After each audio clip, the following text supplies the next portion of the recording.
കാട്ടാനയുടെ ആക്രമണത്തിൽ വയനാട്ടിൽ ഒരാൾ കൊല്ലപ്പെട്ട സംഭവം അത്യധികം ദൗർഭാഗ്യകരമെന്ന് പ്രതിപക്ഷ നേതാവ് വി.ഡി. സതീശൻ. കാസർഗോഡ് മാധ്യമങ്ങളോട് സംസാരിക്കുകയായിരുന്നു അദ്ദേഹം. ഒരു ചെറുവിരൽ ഈ വനം മന്ത്രി കൂട്ടരും ഈ വകുപ്പും ഒന്നും ചെയ്യുന്നില്ല. മനുഷ്യനെ രക്ഷിക്കാൻ, മനുഷ്യനെ വന്യമൃഗങ്ങൾക്ക് വേണ്ടി എറിഞ്ഞു കൊടുക്കുകയാണ്. വനം വകുപ്പ് മന്ത്രിക്ക് ആ സ്ഥാനത്തിരിക്കാൻ ഒരു യോഗ്യത പോലും ഇല്ല. അദ്ദേഹം ഇറങ്ങിപ്പോണമെന്നാണ് ഞങ്ങളുടെ അഭിപ്രായം, രാജിവെക്കണമെന്നാണ്. ഈ വന്യജീവി സംഘർഷങ്ങളും മനുഷ്യൻ അനുഭവിക്കുന്ന ബുദ്ധിമുട്ടുകൾ, പ്രയാസങ്ങൾ ഇതെല്ലാം നിയമസഭയിൽ കൊണ്ടുവന്നാൽ പോലും അതിനോട് യാന്ത്രികമായ മറുപടിയാണ്. ഒരു കാര്യം ചെയ്യുന്നില്ല. വളരെ കുറഞ്ഞ തുകയാണ്, 6-7 മാസമായിട്ട് കോമ്പൻസേഷൻ കൊടുത്തിട്ടില്ല മരിച്ച ആളുകൾക്ക്. ഈ വന്യജീവി സംഘർഷത്തിൽ മരണം നൂറുകണക്കിന് ആളുകളാണ് കൊല ചെയ്യപ്പെടുന്നത്.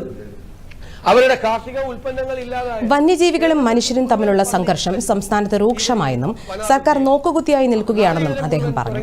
ആനയെ ട്രാക്ക് ചെയ്യുന്നതിൽ വനം വകുപ്പ് പരാജയപ്പെട്ടു. വനം വകുപ്പ് മന്ത്രി രാജിവെക്കണമെന്നും വി.ഡി. സതീശൻ ആവശ്യപ്പെട്ടു.